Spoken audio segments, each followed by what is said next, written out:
Welcome, everyone. This is the 9th edition of Chronicles. This is the second part of Savvy Sungrown, our outdoor grown edition. I've got Mike Hichi here with me, of course, joining us from Jamaica still. Mike, are you stuck in Jamaica technically? Is that what's going on right now? Well, there are, waiting for the direct flights to come back to Canada. So technically, yeah. But, at the same time, it's not the worst place to be stuck. So I hear you need... Can you hear me? Need the test. Yeah, I can hear you. You're a little bit broken up, but you need the test to be within 48 hours, and they take 48 hours to give you the result. Yeah, it can be tricky for sure, right? The line, anyone who's tried to travel during this time, I'm sure right? Anyone out there is, can see how tricky it can be to line all that up. It's a 72-hour window, right? So but it all depends on when you get your test result, and you have to book a flight, and it's really, yeah, not exactly. And you have broken limbs and are unable to get appropriate medical attention. Correct? Yeah. Well, no, there's medical attention here for sure, but it's just, Canadian citizen, right? Right. Hey, brother. You know it, man. Mike, are you still there, buddy? Yeah, you're there. You're there.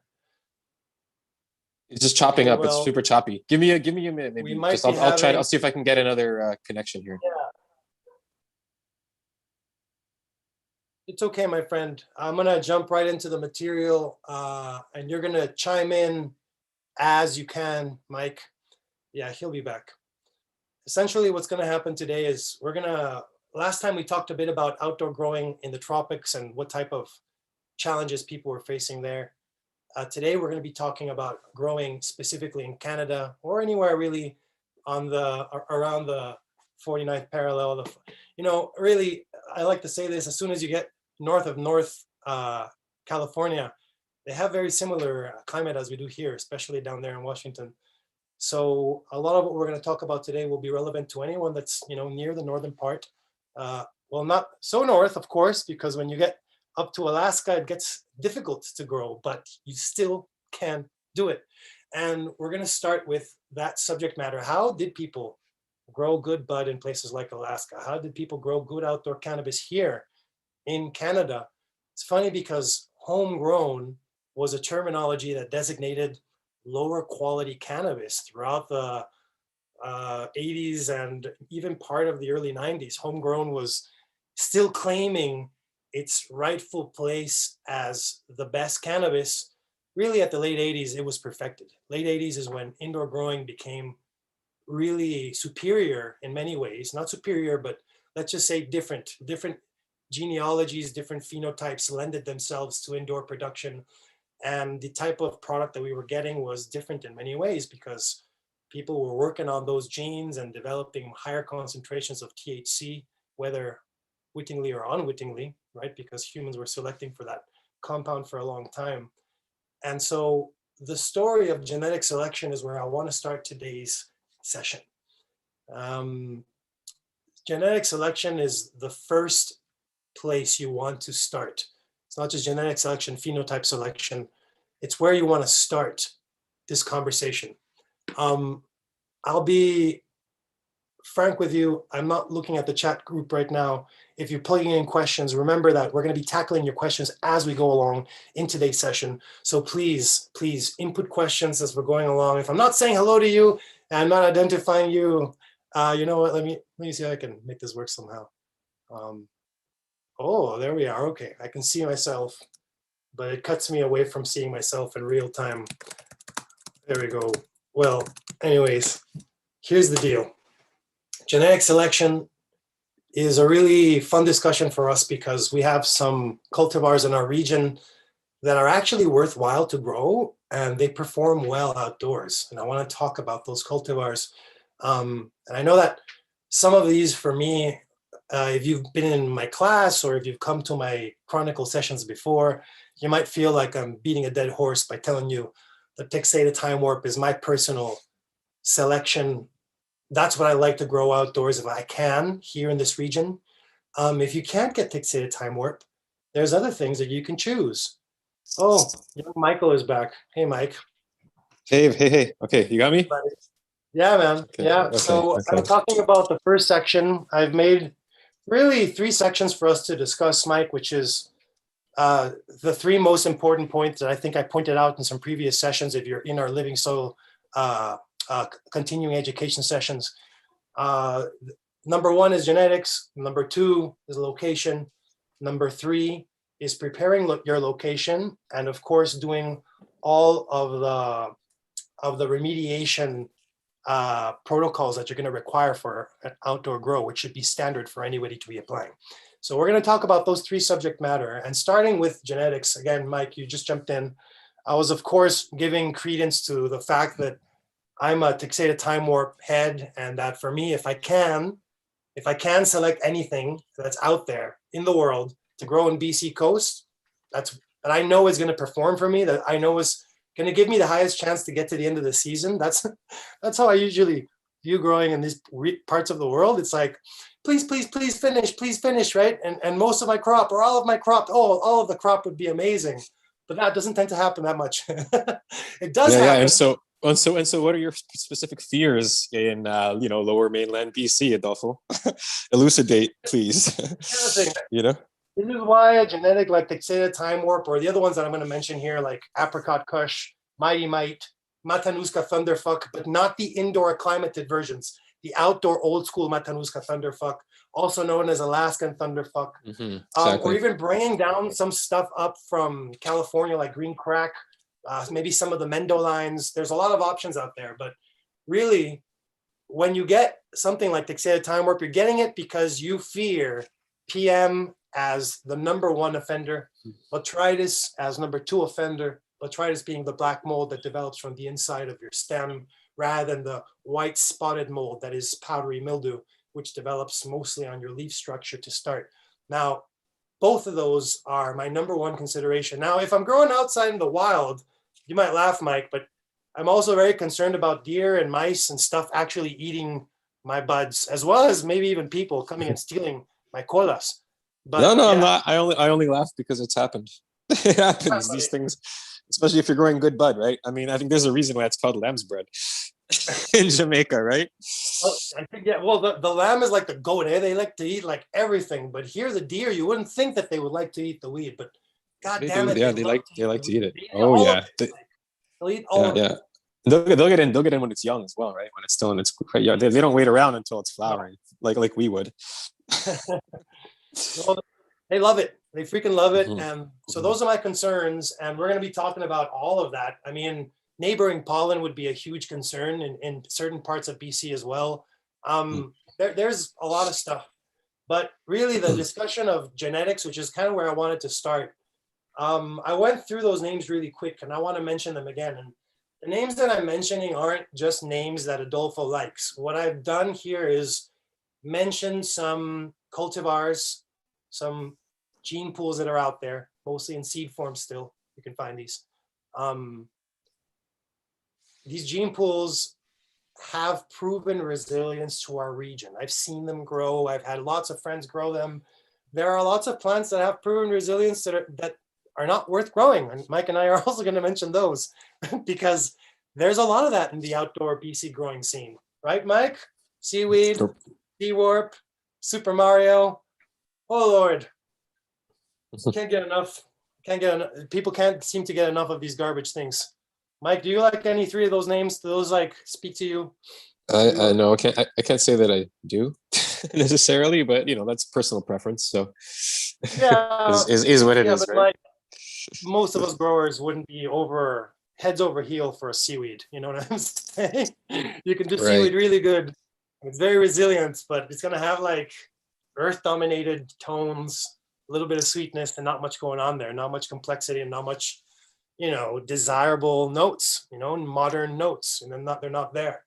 So So there's genetics that are resilient like seaweed. It's incredibly resilient. It's a cross off of the Mighty Might line. But if you have original Mighty Might, it's just like Seawarp. I say the same thing about Seawarp, which is the cross between seaweed and Timewarp. It's just so inferior to the original Timewarp, to the Texada Timewarp that I know and love, that I'm like, why did we do this? Why did we why did we end up making something so shitty so popular?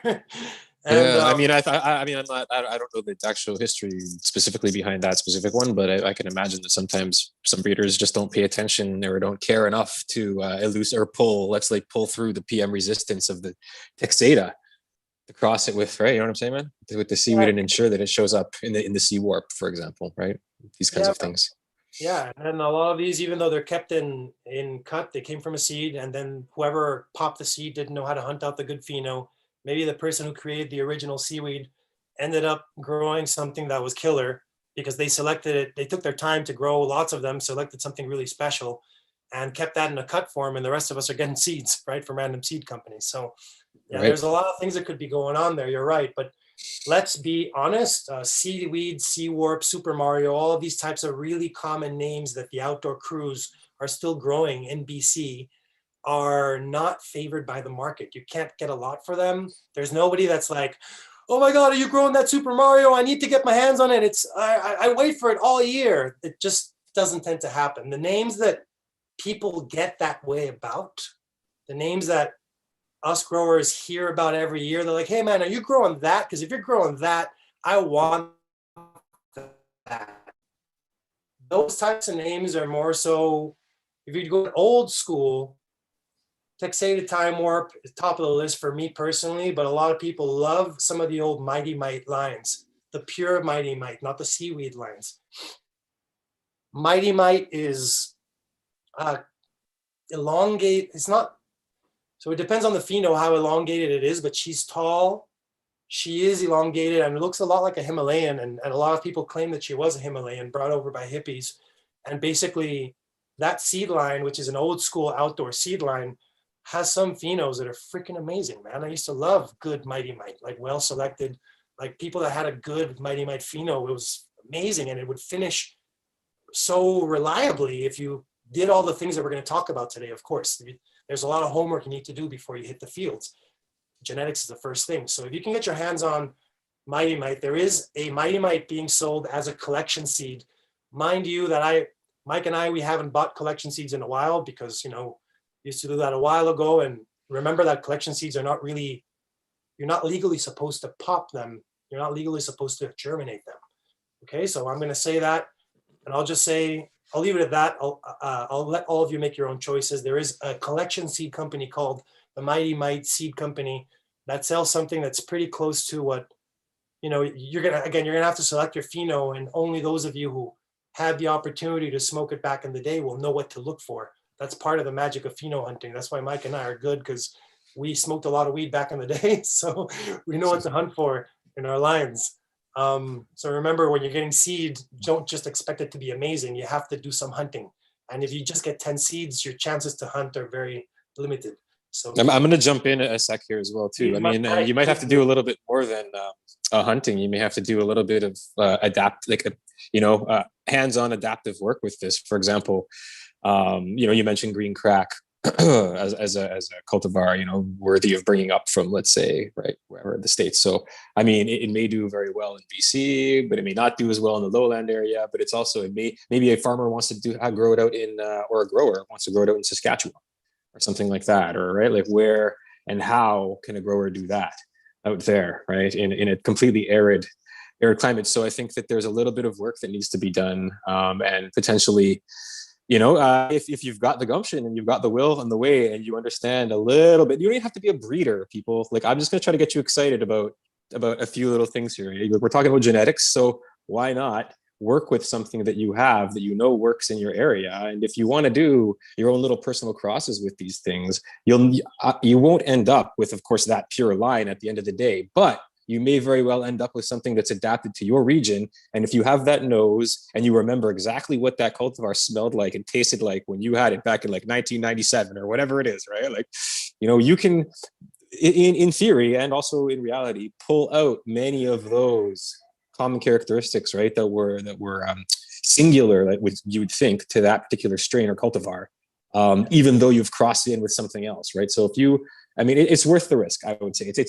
It's a nice chance to take, because you never know what you're going to come up with, and you could come up with something even more exciting than you ever even thought. So that's why I'm not saying here just go and take any pollen that you can find from any male and, you know, bang that onto any female's pistol. I'm saying do the same type of pheno hunting type, or when I say pheno hunting, we mean selection process, right? So the same type of selection process you would affix to a female going through flower, start doing that with your males as well, right? And then keep them separate so that those if the pollen does come out, it doesn't mix with the pistol accidentally, but keep them separate until you decide which male you want to use, and then make your own seeds. You know, there's nothing wrong with making your own food, right? We all, you know, who doesn't like this, especially during these pandemic times, right? Like, oh my God, anyway. Mike, you're crazy. You're crazy making new things and taking I know flavors to market. That would be crazy. Insane. But yeah, I would just highly recommend trying to do these kinds of things if you have a flavor that you know isn't going to work for you in a particular environment, right? Like, you know for a fact that you're not going to be able to grow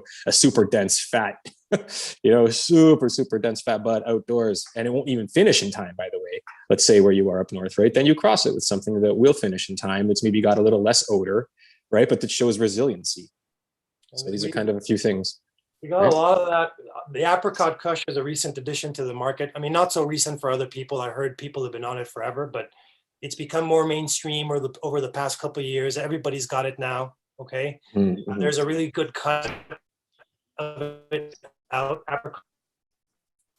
It's, you know, you're talking, Mike, about having this issue with chunky buds and mold development in this type of climate. Apricot is like pretty impressive in terms of its girth, and it manages to pull it off. It manages to finish the season pretty reliably. That's why so many growers are picking it. It's got this like definitely apricot nose with like this stank with it that like really, I was like, it was the first time in a while that I've tried something that I hadn't had from the outdoor regions that I was like, that's killer. I was like, damn. And like a lot of people are doing it, and they're getting way better numbers out there in the illicit market than other cultivars are, which is indicative of the fact that when you bring it over to the regulated market, it's going to do well. So any of you folks out there that have a Section 10 right now, as in you have the window open to get some genetics in, there are a lot of folks out there that have their medical license that possess these genetics for outdoor growing. And I strongly suggest that, again, Texada Timewarp is the one we started with. Talked a little bit about the apricot kush and the Mighty Might. The Matanuska Thunderfuck is a late 70s cultivar developed by some hippies in the southern part of Alaska. It's freaking, I don't know if you've had it, Mike, but I have to say that if there was one cultivar that I could say was maybe challenging my love for Texada Timewarp, it would be the Matanuska, man. It's like, wow, man. Have you had it? Yeah, I've had the Matanuska and the Alaskan. Yeah, they're both, you know, I mean, yeah. I've had them both. I think they're both great. For sure. It was years ago. Yeah, it's old school. It's stanky. It's, mind you that Matanuska is the original, and all of the Alaskas are usually revamps done by a couple of seed companies that, you know, hybridize it here and there with something. But so from Northern California, I mean, there's too much to talk about. And frankly, I haven't grown enough of those genetics here to put my name behind it and say, do this because it works. The four names that I mentioned, I've done a lot of it. I've seen it grown in a lot of different conditions in several parts of Canada. They take a beating, the four that I mentioned. There's more that are like that, like the Bunker Bud crosses from more central Canada. And there's more, but those four are actually delicious, perform well. When it comes to the Northern Cali stuff, they can make better. I don't know, man. Those outdoor old school Cali flavors, like the Mendo lines and even the Blue Dreams, man. Like, I just love properly grown outdoor Blue Dream is so freaking delicious, man. The green crack. Oh my God, not the green crack kush, people. Not what everyone here that grows green crack has green crack kush. Indoor growers. Green crack is not like, it wasn't made for indoor growing originally, the original green crack. Yeah, there were acclimated indoor versions, but the outdoor California green crack does really freaking well outdoors. And it's this flavor that, man, it's the weird gas, eh, Mike? It's like the sweet, weird gas. It's like, there's also, for me, there's like this nice sweet woody tone. It was one of the most when I first had it, I remember first having it a while back, and it was one of the most psychedelic things that I had back in the early 2000s. It really got to my head. Yeah, exactly. Right. So it was pretty wild. But yeah, I mean, it's interesting to talk about Northern Cali, and it's also not just interesting, it's instructive, I would say, to talk about Northern California for those of you who, and then I would say compared to, let's say, Southern California, right? And then even kind of halfway up. So when we think about Cali, when people talk about what Cali bud is, or, you know, Cali grown weed, I mean, there's even within that range called Northern California, there are multiple different microclimates going on there, right? So really, there's this, it's hard to do a broad brushstroke across anywhere, I would say. However, having said that, let's paint a broad brushstroke across Northern California for the sake of argument, and just kind of just to give kind of a sense, right, a conceptual sense of how things work. So it's like, if you're looking to get a genetic that's been bred out of Northern California, and you expect to be able to take that genetic and pluck it and plant it right into somewhere like Lower Mainland Vancouver, for example, I wouldn't expect too much success right off the bat. You know, I would hope for it, but I wouldn't expect it. And the reason being is because for those of you who have been to Northern California, you'd know that it's very, very hilly. I wouldn't necessarily say, I mean, I guess it's relatively mountainous, but there's a El Dorado State Park, I believe, which is in Northern California. I stopped off there through a road trip down to almost the Mexican border, and it was about 10,000 from whatever, I believe it was close to 10,000 feet above sea level. So we're talking about pretty high, right? That's up there. I mean, you know, so there's a huge range. So those plants that are bred up, I mean, I don't know how many are bred up in El Dorado specifically, but those plants that are bred in that climb, I mean, those are bred to potentially, you know, take a beating when it comes to those harsh weather conditions, right? But that's also why you can grow really like Kush-like plants out in that environment, is because it's on this rocky. I mean, those mountains there and those hills, what they're mountains, they're very rocky. The only thing you see, all of those beautiful sequoias and all those beautiful pines. I mean, those are like plants that can take a beating, right? So the actual weather system and climates there are kind of designed to generate plants that could take a beating. So, you know, you start breeding things there, and then you can pull them out of that location and kind of translocate them throughout the globe in similar regions, right?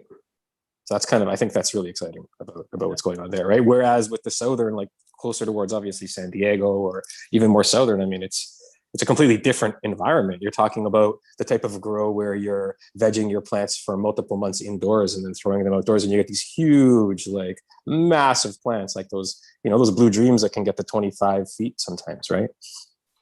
Well, they can do that up there because it's drier, right, Mike? So Right, here yeah. it's just too wet to go on these massive veg. You know how you'll see these videos of people like Jorge Cervantes walking in fields in California, and the trunk of the plant is like this, and it's not a cannabis plant, it's a cannabis tree, and they can do that in parts of California because they have the right climate for it. Here in Vancouver, we do not, and we do not have that pretty much anywhere in Canada, frankly, where you can go that big and have success in your field without getting botrytis, getting other problems. And you know what, Mike, that segues off perfectly to our next point, which is location. Like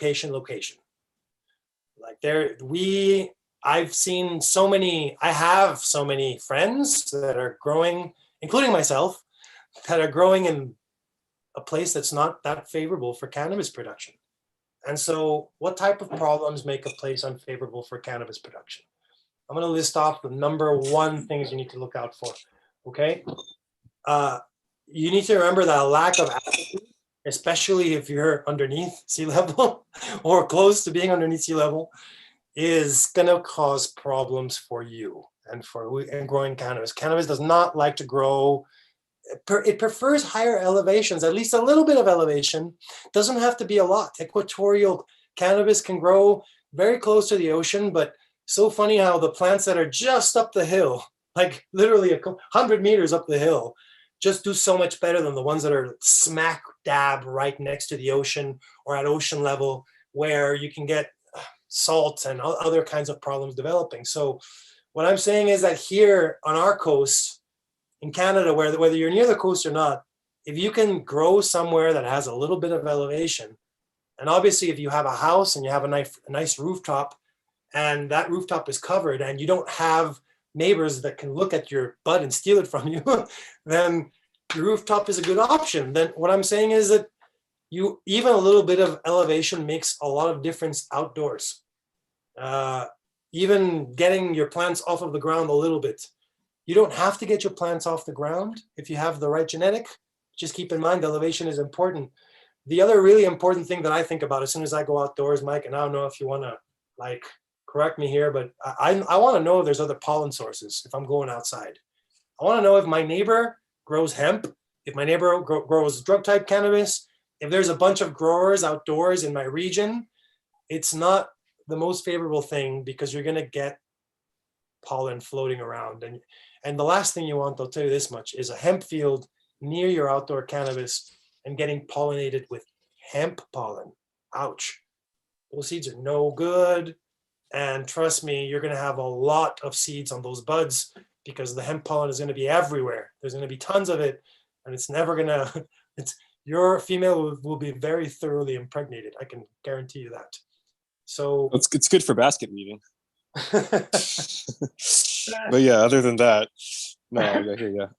Yeah, I would not correct you there at all, Adolfo. You hit the nail on the head. I mean, when we're talking about elevating our crop up, or we're talking about anything about outdoors, we have to start thinking about the pressures that exist around us, right? So whether it doesn't matter what you're growing, cannabis, anything that you're growing outdoors, you need to think about what your pressures are. What are the pest pressures? What are the competing, like Adolfo said, pollen pressures? And it's important to understand that hemp is cannabis. Technically speaking, at the end of the day, even though it's not, I mean, legally as it's defined, it's not, because it doesn't have the appropriate amount of THC in it and so on and so forth. But what I mean is that when it comes to the biological interaction of hemp and cannabis don't they don't care. Hemp plant will pollinate a cannabis plant and so on and vice versa. So very important, like Adolfo mentioned, to keep in mind who's growing what around you, if you can get a handle on that, or at least get like a good sense of which way the wind is blowing.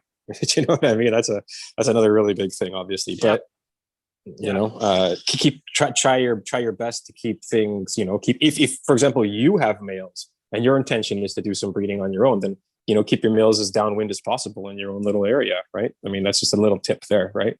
So anyway. Well, yeah, and I mean, yeah, it's whether you're doing a small grow or an LP, you're going to get your bud ruined. And I hate seeing large projects that did not do their homework as to who their neighbors are, invested in land, built a facility, did their first run of growing. And then they're like, what the hell's wrong with my plants? Why can I not keep them from getting seeded? And I'm like, yeah, you have a hemp farmer 20 kilometers away and the wind is blowing the wrong way. So you're going to get your plants impregnated like pretty much whenever all year. Whenever there's going to be a harvest there or they're close to maturity, you're going to be impregnated. So it's catastrophe. I think that, Mike, also you hit on something really important, that paying attention to the pressures in general are a really key thing that I do, for example, which is why when I arrived to one of the last grow sites I took over and I noticed that there was PM all over the vegetation that was around the house where I was going to be growing, well, I knew that there was PM in that environment. So it's very important to look at the vegetation that's around the outdoor environment that you intend to grow in. Observe what type of plants are there. Take note of it. Some of those plants are going to be, as we're going to mention, some of those plants are going to be helpers and some of them are not going to help you. Some of them are going to attract mold. Some of them are going to repel mold. Okay, if you're smart about it. So really, what number one thing that I do in Canada is look around your grow site and look for PM is the number one thing. It's going to be observable. If you're out in the bush, it's going to be observable if it's there. There's going to be other plants, bushes that will have it. And even if you cannot observe it, it's probably there anyway. So you need to assume that. So, however, if it's blooming, as in it's visible on leafy plants that are near your site, if you can choose another site, please do. If you can get away from there, please do, because those leaf and those bushes are going to be keeping those spores there ready to go on your plant all year long. So, you know, you have to be aware of that. So location, altitude, neighboring pollen, looking for PM in neighboring plants. Obviously, you're matching your genetic to your location, right? So you've chosen your genetic. The top four that I presented to you are like no-brainers. You know, Texada Timewarp is really resilient. Mighty Might, really resilient. Apricot Kush, really resilient. Matanuska, if you get the right pheno, that's a key thing. It's got to be outdoor, old school. If you do get one from indoor acclimated, the Matanuska is not going to do great for you outdoors in this region. And don't get Alaska. Alaska is going to be a weird indoor cross recreated by some other company. Get the original Matanuska line if you can. Okay, and those four for me are just delicious and no brainer. You're matching those that are so hardy. I would place them pretty much anywhere, but if I have the option, if I have a piece of land and one is at the bottom of the hill, the other one's at the top of the hill, be aware that you want to set up, do your setup at the top of the hill if you can, right? If you have the option, always choose your strengths. And really, when you have an area that is not ideal, like most of them, there's a lot of things that you can do to prepare. Before that, we're going to take a really brief break to talk about our sponsors, because oh my God, for the first time ever, we have a sponsor to talk about. I also have the Cannabis Sommelier kit that I'm going to make a little bit of a spiel about because I think it's so cool and I want people to know about it. So we call this the smoke break. Mike, take it easy. Everyone out there, take it easy. I'm going to check for questions as well, really quick here. Mike, would you suggest a greenhouse cover in the case that there's a hemp farm over the fence?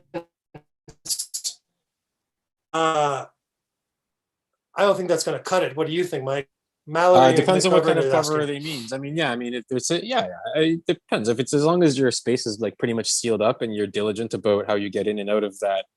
I don't know what the size of scope or scale of the operation that's being discussed, but let's just say, for instance, it's your own personal four-plant garden in your backyard, or you've got a small medical license and you're going to be going in your backyard as an example.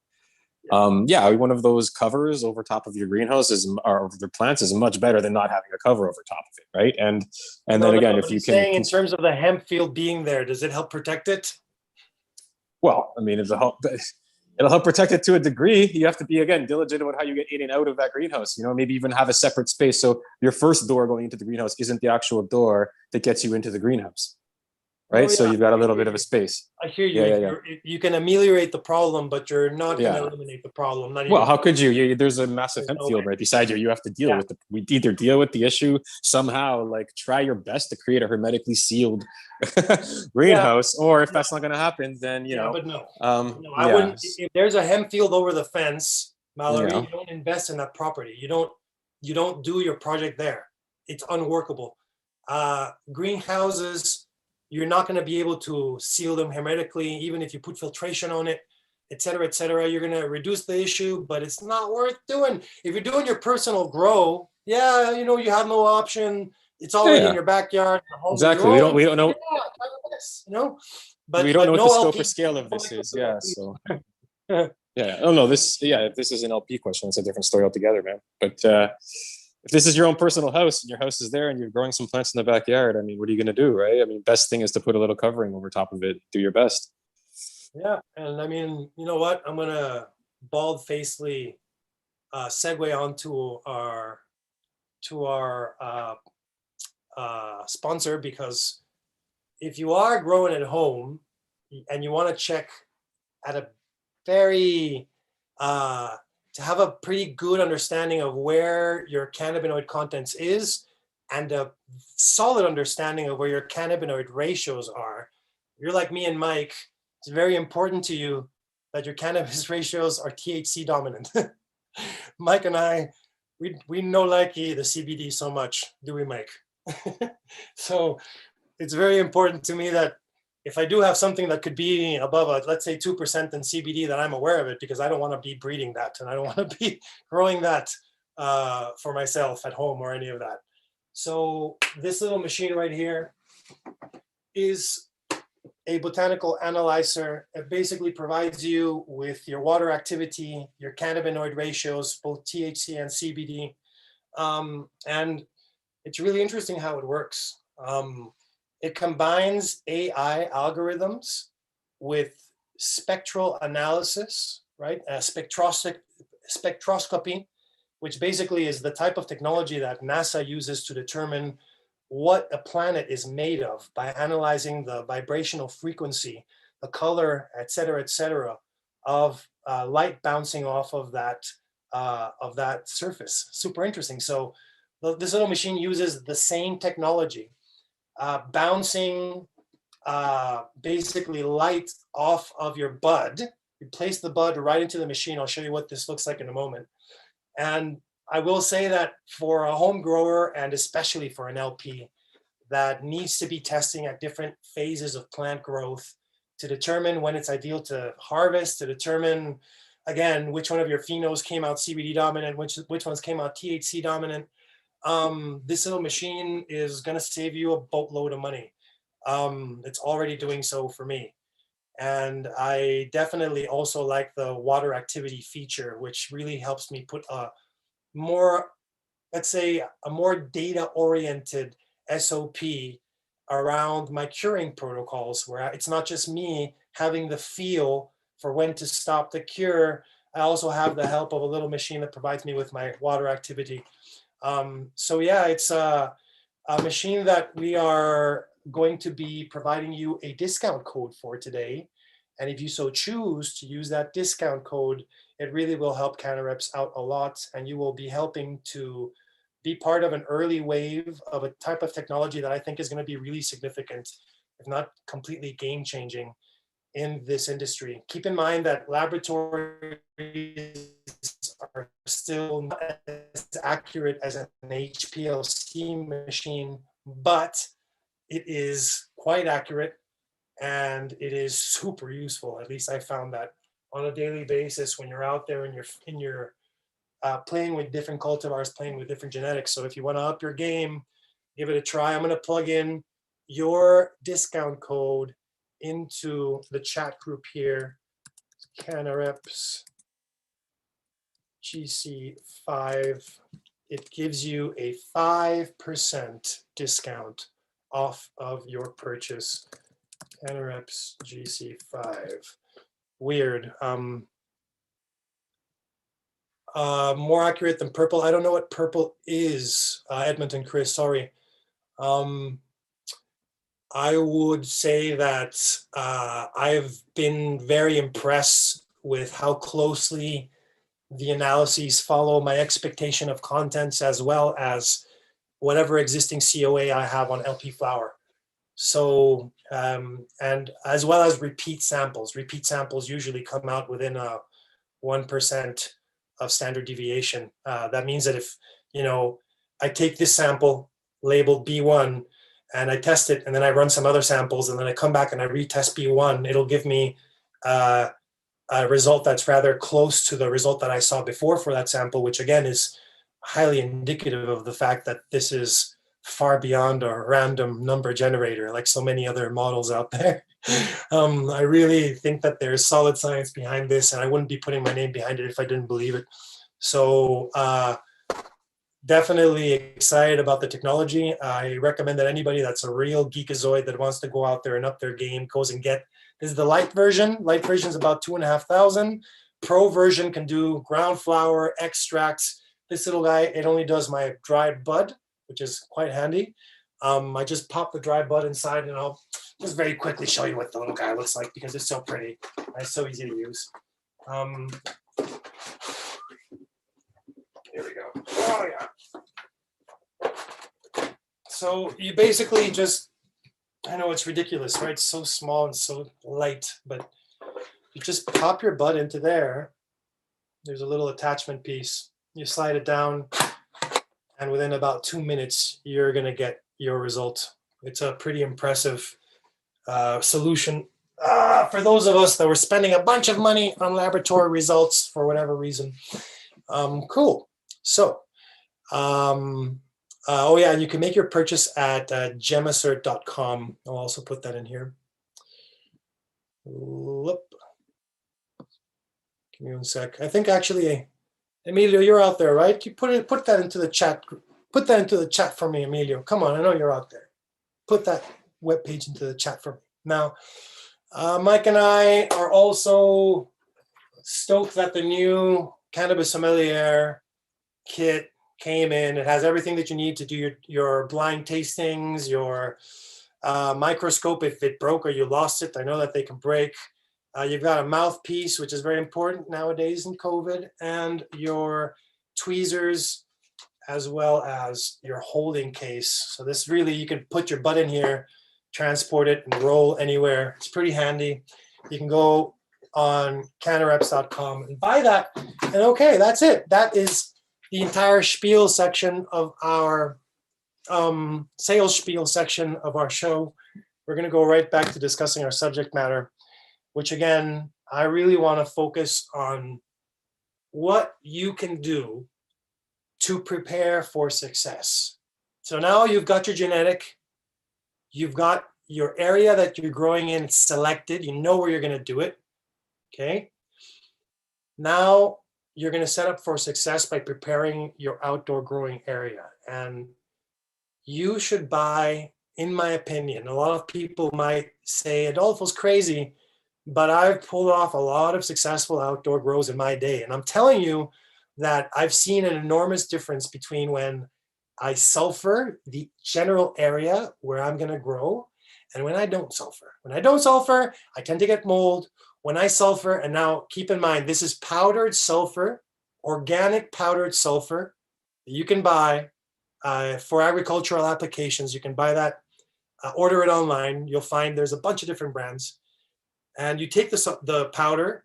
I like to wear a mask when I do this and goggles out on your lawn or on your, even if you're, maybe not your porch, if you keep a very clean porch, but yes, on your lawn. Definitely if you're growing in the bush or on dirt or anywhere that's kind of wild, and anywhere that you're exposed to soil and leafiness and potential mold, you're going to kill the mold spores by applying the powdered sulfur before you've ever put your plant into the ground. So you start there. Sulfur, give it a day or two, or even if you go in right after, it's fine. But sulfur before you plant. Kill the mold spores before you place your cuttings into the field. And please don't just go into field when you have your baby cuttings or when you have your seedlings. Mike and I like to veg a minimum of a week and a half. Really, for outdoor growing in Canada, you can veg for a good 2, 3, even 4 weeks. You can get yourself a nice chunky plant. And when you've got her nice and happy, she's so vigorous and she's so healthy that there's no way that the climate outdoor is going to take advantage of her anymore. That's when she's ready to go out. In Vancouver, that's typically June 1st. Around June 1st, you can go before June 1st, right after June 1st. That's when we're getting close to that 12 hour cycle, 12 hours of light, 12 hours of darkness. So you put her out. Now she's basically in the flower room, which is outdoors. And at that point, she's got enough of the veg strength built up. She's very resilient. She can take the rain at that point. She can take the wind. But if you didn't give her a trellis, she's going to get knocked down. So you have to make sure if you're going to veg more than a week and a half, even if you veg only a week and a half, trellis is vital, absolutely vital. And don't just take last year's old dirty trellis and just reuse it, because there's probably mold on that thing. So you want to sulfur that trellis and you want to sulfur all the floor around it.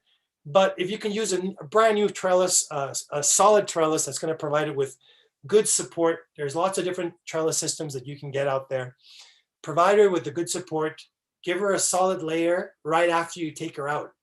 Take her out and you've already got trellis around her, so that if there's a big gust of wind, remember your plant, she was growing either in a greenhouse or indoors. She's not used to strong gusts of wind, okay?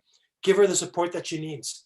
If you've done all of those things, then you start getting to the point where you can only take precautionary measures, right, Mike? And precautionary measures, there are several. And Mike, I did some research that I think you're going to be really proud of. There's a particular plant, and again, you can correct me, brother, because I know you're way more well-versed than I on these matters. There's a particular plant that I read about in more than one page, and then I talked to a couple buddies about horsetail. Produces this compound called equisetinine. Have you heard about this? Equisetinine. That's how you pronounce it. Equisetinine. Have you heard about the horsetail, Mike? Mike, you're on mute. Keep in mind. Oh, there you are, buddy. Hello? There you are. Can you hear me? Oh, Hello? I can hear you now. Yeah, we can hear you now. Good. Oh, Equus. Okay, well, there's a few things I want to speak about. Go ahead, buddy. Now that I'm off mute, but yeah, more than certain for sure. Yeah, I mean, we're still sort of considering location, right? So when we're talking about things that you want to be bringing into your garden, make sure that, again, those things are going to be able to perform well in your location, your location, right? Whether it's indoor, outdoor, on your balcony, whatever it is. So so what I mean by that is that there are certain types of crops, companion plants, and things like that will perform better at low elevations than they would at higher elevations, right? So I mean, just do a little bit of cursory research online. It's not that hard, right? Like lowland or high humidity cover crops, high temperature cover crops, these types of things. Search them out on Google Scholar.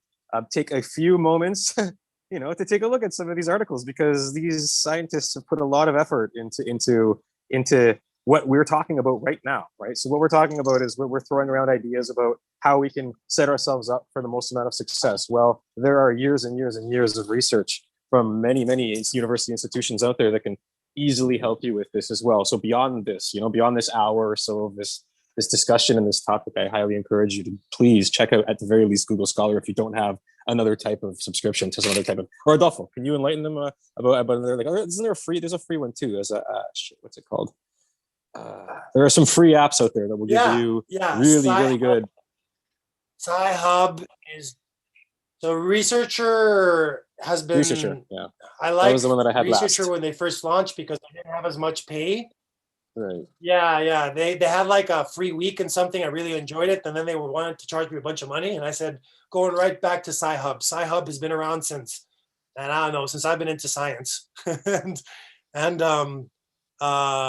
they basically help you circumvent all of the firewalls for getting full text articles for whatever it is that you want to get. Sci-Hub.com is what it was, but I know that they took down their old webpage. Folks, you have to just plug it into Google because honestly, they get taken down all the time. They're usually on Russian servers. And so I couldn't really tell you where they're at. I'm just going to plug in the name of the organization, Sci-Hub. And you should all just look it up if you're into finding out, like Mike was saying, this horsetail plant that I just found out about that I wasn't privy to. I found out about it because somebody read about it on an academic publication that a university put a lot of money into. And they figured out not only that this particular plant, horsetail, which produces the equisetinine, I'm probably saying that wrong.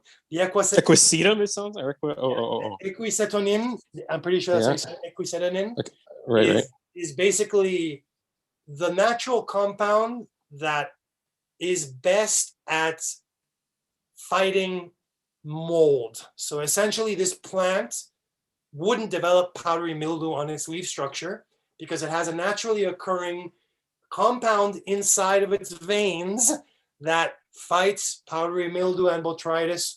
It's incredibly effective as an antifungal. And so there are plants of this nature that if you plant around the area, like Mike was saying, you got to make sure those plants survive where you're planning to grow. As far as I understand it, horsetail does grow well in North America. And it's not a plant you're just going to find anywhere. You have to seek it out. You have to get your seeds, you have to grow it, and basically add it to your growing area, just like so many other things that you could get. Mike, are there any other plants that are well acclimated to northern climates that you really like putting next to your outdoor grows or indoor grows? I mean, like Pacific Northwest style stuff, marigolds, marigold, chrysanthemums, things like that. Yeah, yeah, for sure. Those are good for Pacific Northwest specifically.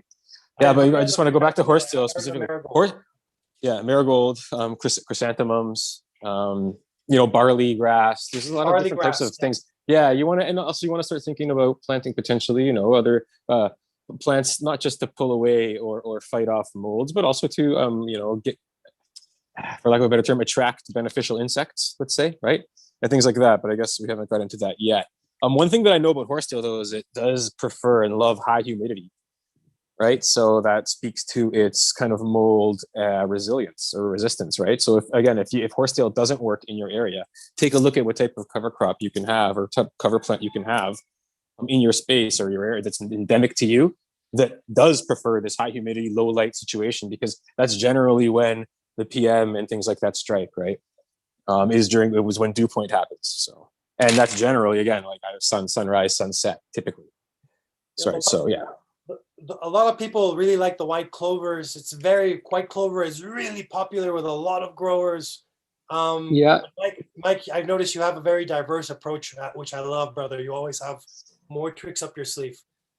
Yeah. I mean, white clover is great. I think it's always great to think about all kinds of things. You want to think about like, you know what? If we're talking about one of the more important things, and you've got the money to be able to do this, I highly recommend getting a soil test, a legitimate soil test done, and then that way you really know where you're working with. So if you really want to consider preparing your space, I mean, you really have to know. Like part of what Adolfo said, and what he did say was go and scout out your area and see what type of pests and pathogens are infecting the area, and then that also goes and applies to your soil, right? Like what type of contaminants exist in your soil base that you're about to work with, especially if you're taking over a new field. You don't know these types of things yet. So specifically, especially again, if you're going to become a licensed producer, you have plans to convert this plot of space into something like that, then most important thing, go in and make sure that that's not loaded with massive toxic heavy metals and things like that. I would say, right? Adolfo, what do you think about that? Yeah, man, exactly. It's such a complex puzzle, bro. And honestly, a lot of people might not know this about you, Mike, but Mike is also the professor of agriculture at Mount Royal University. He obviously runs our Living Soil course No, here. I'm an instructor there. Whoa. Let's not give me too much credit here right now. Oh, come on. You are the professor for the course, you bastard. Okay. In quotes, the professor, sure. But So, no. I definitely, humble. yes. He doesn't like to be called professor. Oh, God. Yeah, thank you. I do. I teach at Mount Royal University. I'm also on the board, advisory board there as well for the cannabis curriculum. So yeah. And I have to say that I've always perceived that it's such a complex set of factors that takes a really high academic degree of understanding, but that once it's explained and once you get it, I think that the layperson can really make really easy and good use of these things. It's just arriving to the point where you know what to do and being told. So, Mike, you don't know how much I appreciate your input on that subject, brother. We need to move on to preventative measures and to remediation treatments. So preventative measures, like I said, for me, my all-time favorite in the Pacific Northwest, as in most of Canada, most of my outdoor brethren and sisterin out there are sulfuring before we go into field. Okay, not hemp farmers, but drug type cannabis farmers that like to have a high incidence of success for the end of your harvest. We like to sulfur before we grow. A lot of people like to apply sulfur treatments also during growth, and that's okay. Some sulfur treatments are organic and OMRI certified. Just don't use any fungicide or insecticide or herbicide that is non-organic, because it's not just about being a geek and wanting to have organic stuff for your own body and the good quality that you want to consume. It's also the earth. You want to take care of the environment. So you just don't want to use that stuff, right? There's a couple OMRI certified products, like what was Green Cure, Mike? Green Cure, right? Yes. It's a potassium bicarbonate, OMRI Yeah. certified. So you can use that as a preventative, and you can also use that after or if you observe any PM. Keep in mind that the best thing you can do for botrytis, as in the black mold, is always chop off that bud. Don't let it progress, because if you chop off that portion that's infected, you can stop the spread if you're early enough. Okay? So try your best to keep in mind that you have a certain range of options. You don't have these people that are like, oh, you can do a bunch of stuff. Put milk on it. Oh, get your fungicide. Mike and I have like a set of options that we like to exercise for remediation. Remember, remediation is just a fancy word. That means treating your product for pathogens. Okay, treating your product after you've produced it, or sometimes during production, to reduce the amount of mold and other pests like spider mites, for example. You don't want that. So again, you really, really, really want to be preventative with products like Green Cure. And there's also like even preventative things not only you can do with your top cover, but also by adding beneficial fungi. And again, Mike, you can totally tell me I'm crazy, but Trichoderma harzianum. Harzianum, Trichoderma harzianum. Yeah, it's one of it's because let's elaborate just really slightly on Trichoderma, because a lot of people may right away turn their noses up to it.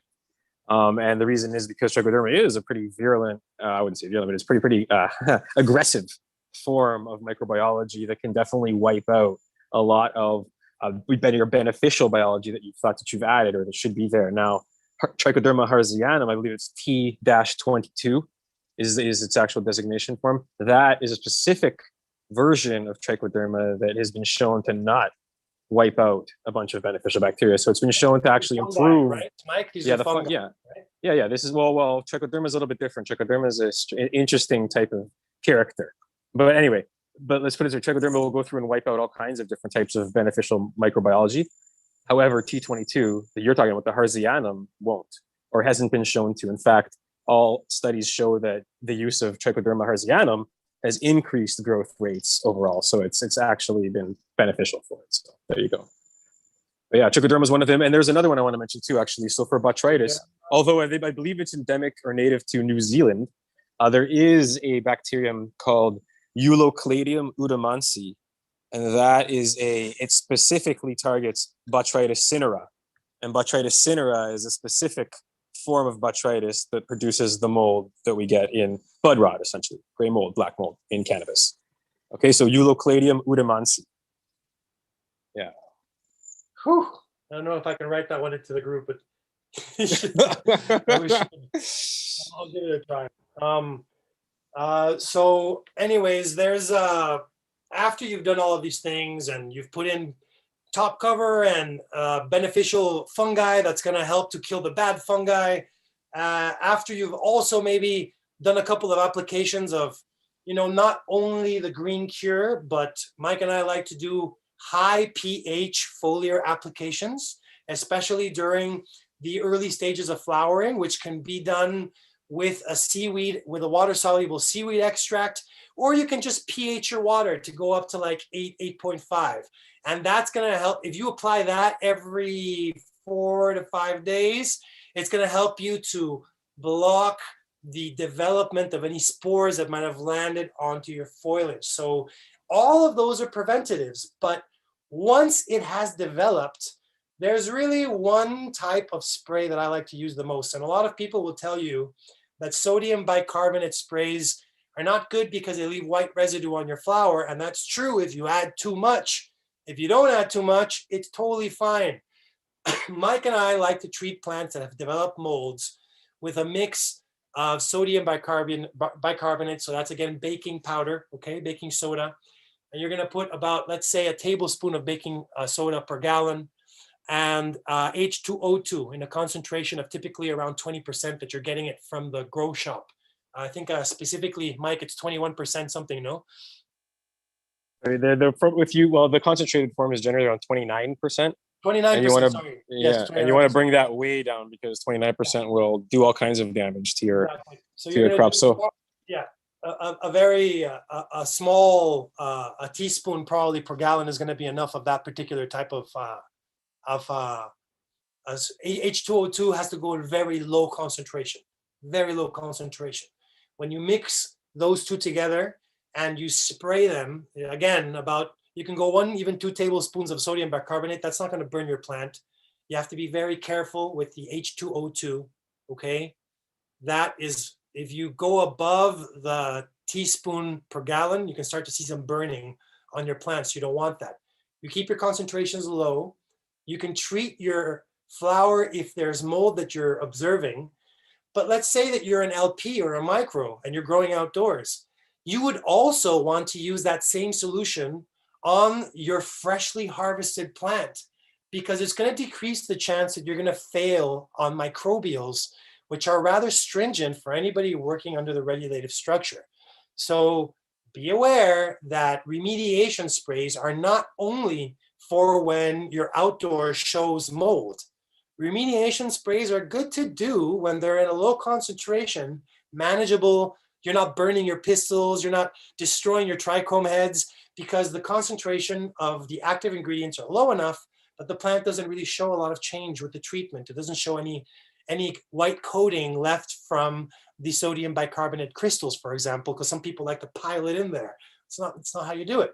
So as long as you're making a proper remediation solution and you've taken all of the precautions that Mike and I told you, then you can run your regular curing protocol, because a lot of people like to do, let's say, speed drying. And you can speed dry in a variety of ways, but speed drying for outdoor cannabis is very common because people think it's going to be low grade anyways. Might as well speed dry it. Hey, grow some Texada Timewarp. Take your time and cure it right. Remember, what does curing right mean? Me and Mike, we like to stop our MC, our moisture content, at around, let's say, 13%, 12.5%. It's a water activity level that's above the 0.55 level, okay? And when we stop our moisture content there, and we let that sit in an airtight container for where we're burping it on the regular, meaning every 24 hours, we're allowing a little bit of air in that container, probably because we're taking a joint out for ourselves. And that's how you obtain a beautiful cure, even on your outdoor. And keep in mind that if you're going to be doing slow curing on a product that even has a little bit of mold spores on it, you're risking those mold spores proliferating and developing into a full bloom while you're curing or while you've had it in packaging, and you really don't want that. So remember, remediate your flower. It doesn't have to be radiated. It doesn't have to be radiated, okay? You can use this type of spray that doesn't leave anything on your plant that is adverse for health, nothing that will be detectable according to Health Canada standards, and it's really going to increase your chances of not developing your mold. Remember, mold is the greatest threat that we have in terms of threatening somebody's life that might have a compromised immune system, et cetera, et cetera. It's very important that we keep track of these things. Anyways, Mike, thank you so much for joining us today, man. You're such a big help on this subject matter, bro. I really appreciate you. I appreciate everybody who gave us their time today, everybody who gave us their attention. And Mike, if you're trying to say something, keep in mind that you're on mute. I'm good. I'm good. Thanks for having me, man. Yeah, man. As usual, thank you for coming, Mike. Mike, hopefully you're going to be back in Canada for the next Chronicles. So hopefully we'll be seeing you here soon, man. Yeah, we'll see, man. Got to heal up, right? We'll see, my friend. Okay, thank you again, everyone out there. Thank you so much for coming. And remember, check out our courses. Reach out to me personally if you have more questions. Reach out to info@CannaReps.ca. Any questions about our courses or any of the material you talked about today. I look forward to seeing you all in 1 month. Our next Chronicles is going to be about retail. We're going to be interviewing retailers, the types of trends that they see, the types of challenges and opportunities that they face. Join us for that. We look forward to seeing you all here. Hasta luego. Thank you.